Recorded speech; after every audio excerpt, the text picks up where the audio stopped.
दूर एक घने जंगल में बहुत सारे रंग बिरंगे पशु पक्षियों का बसेरा था। उसी जंगल में टुनटुनी चिड़िया अपनी बिटिया पिंकी चिड़िया के साथ रहा करती थी।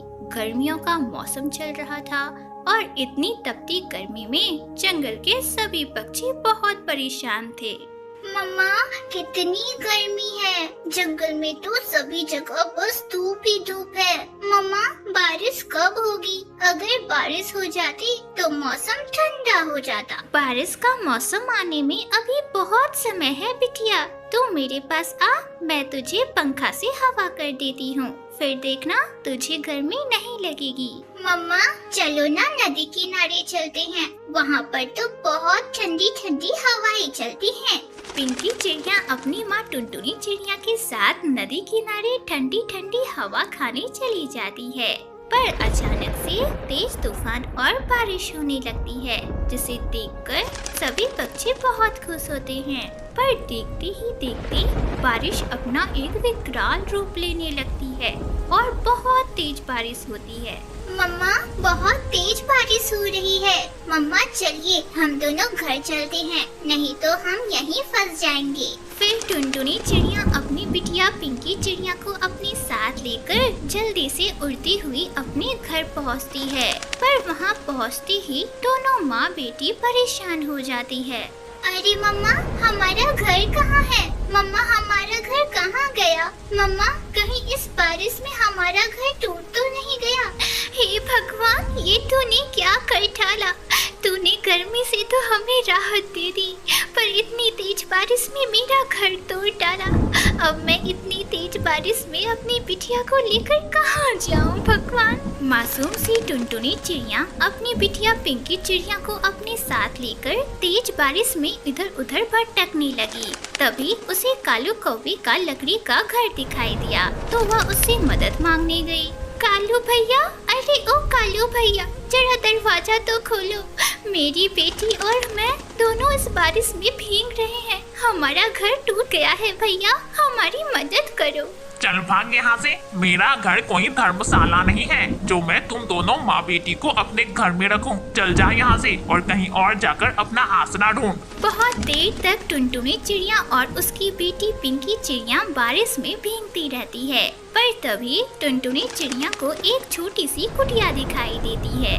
लगता है वो किसी साधु महात्मा की कुटिया है। चलो पिंकी बिटिया, हम वहीं जाकर किसी से मदद मांगते हैं। फिर टुनटुनी चिड़िया अपनी बेटी पिंकी चिड़िया को अपने साथ लेकर उस कुटिया में जाती है, जहाँ पर एक साधु महात्मा तपस्या कर रहे थे।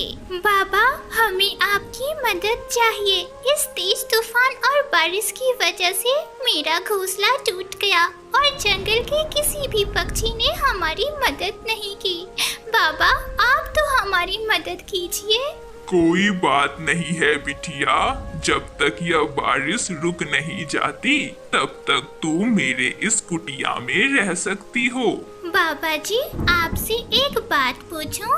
बाबा जी, आपकी यह कुटिया तो मिट्टी से बनी हुई है, फिर भी इतनी तेज बारिश और तूफान में यह टूट क्यों नहीं रही? क्योंकि बिटिया, मेरी कुटिया एक जादुई मिट्टी से बनी है। ये ले, ये थोड़ी सी मिट्टी रख और इस मिट्टी को साधारण मिट्टी में मिलाकर अपना एक छोटा सा घर बना। देखना, वह मिट्टी का घर भी नहीं टूटेगा।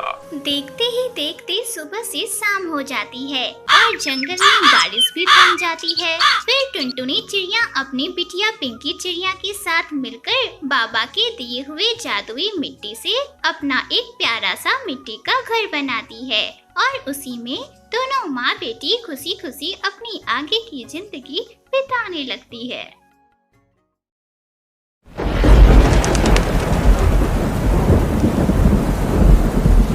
अपनी माँ बाप की एक लौती बेटी थी। उसके माँ बाप ने उसकी शादी बहुत ही धूमधाम से पिंटू कबूतर के साथ की थी। पिंटू कबूतर एक बहुत ही बड़ी कंपनी का मालिक था।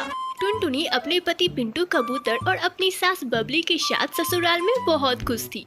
कुछ दिनों बाद ही टुनटुनी ने घोंसले में 2 अंडे दिए और कालांतर में उन 2 अंडों से 2 छोटे छोटे बच्चे निकले, जिन्हें देखकर उनकी खुशी का ठिकाना न रहा। अरे बेटी टुनटुनी, तूने तो मुझे धन्य ही कर दिया, धन्य। पिंटू बेटा, तू बाप बन गया, बाप, और मैं दादी। हाँ माँ, तूने सच बोला, आज मैं बहुत खुश हूँ। सब कुछ अच्छा भला चल रहा था कि अचानक से कुछ दिनों बाद ही टुनटुनी को खबर मिलती है कि पिंटू की एक दुर्घटना में मौत हो चुकी है।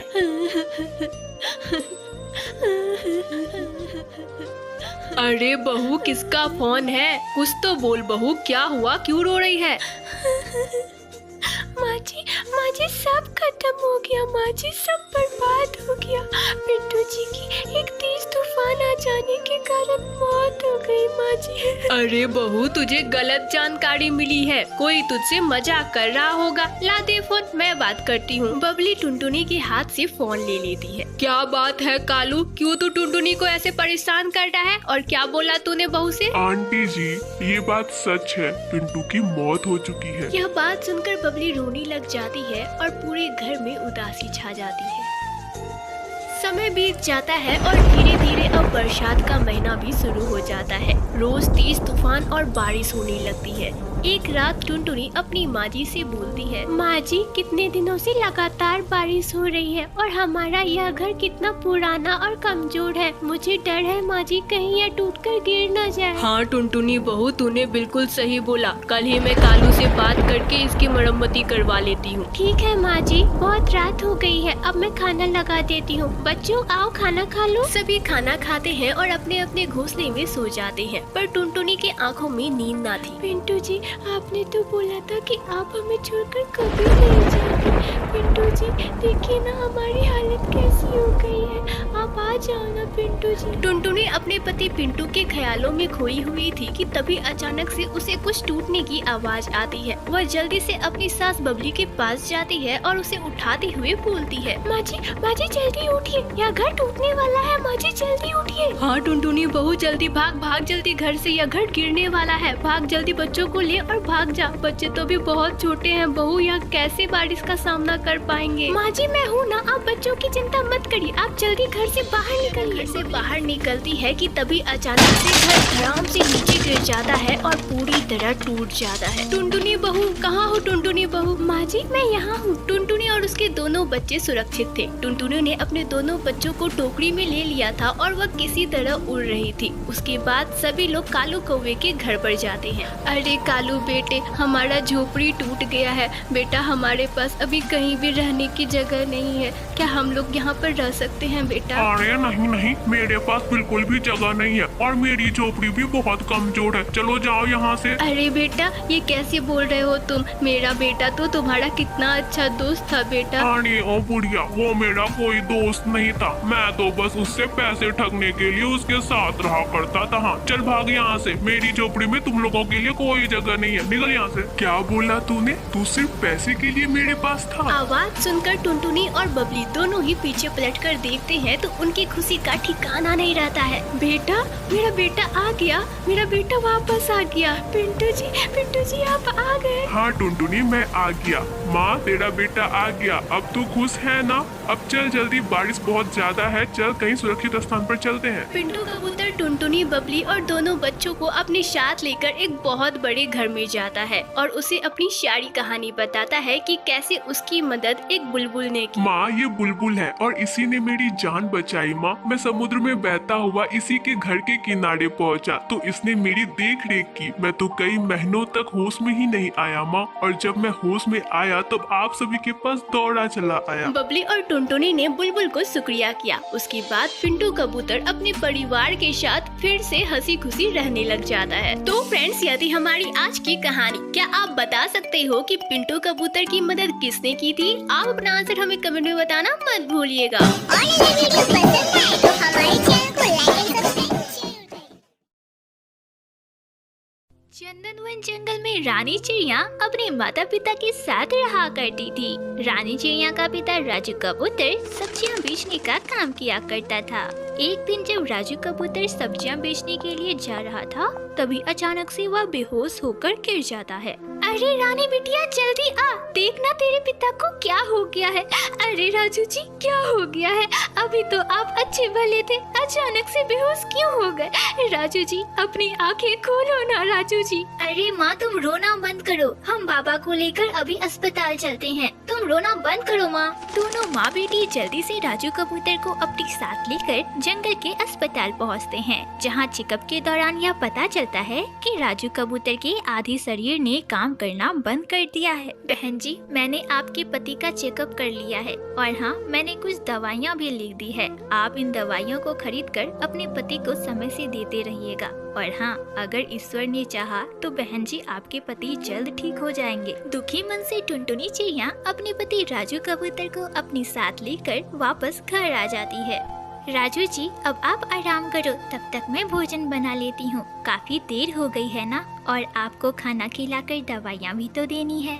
रानी की माँ, ऐसी जिंदगी जीकर भी भला मैं क्या करूँगा? अरे मैं तो अब कोई काम का रहा ही नहीं। ऐसी जिंदगी से अच्छा तो मैं मर जाता।